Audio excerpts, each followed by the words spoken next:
মা কানা মুহাম্মাদুন আবা আহাদিন মির রিজালিকুম ওয়ালাকিন রাসূলুল্লাহি ওয়া খাতামান নাবিয়্যিন ওয়া কানা আল্লাহু বিকুল্লি শাইইন আলিমা।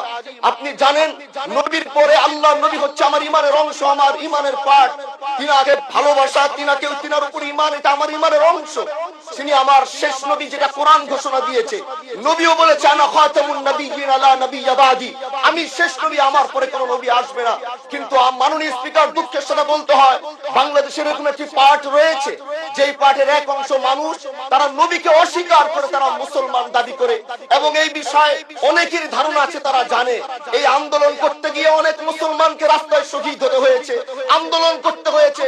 স্বাধীনতার পর থেকে আজ সে আন্দোলন চলছে, কিন্তু আজও পর্যন্ত সেটা পাইনি। আমি মাননীয় প্রধানমন্ত্রীকে বলবো, আপনি বাংলাদেশে একটি ইতিহাস রচনা করে যাবেন।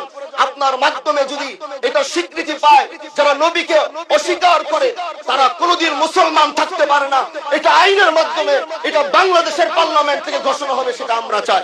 মাননীয় স্পিকার, আরেকটি কথা, আপনি জানেন আমরা আমাদের নবীকে সবচেয়ে বেশি ভালোবাসি, যিনি আখিরি নবী, যাকে বলা হয়েছে ওয়ামা আরসালনাকা ইল্লা রাহমাতাল লিল আলামিন।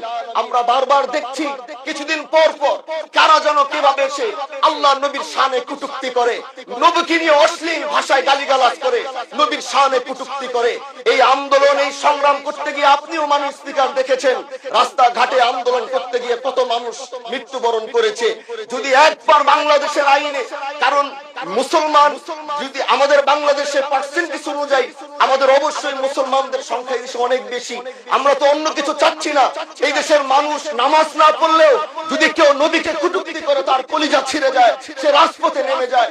আমি বলবো, যারা নবীকে কটূক্তি করে, নবীর নামে গালিগালাজ করে, এদের মৃত্যুদণ্ড, এই আইনটাও যেন বাংলাদেশের এই সংসদ থেকে পাশ করা হয়।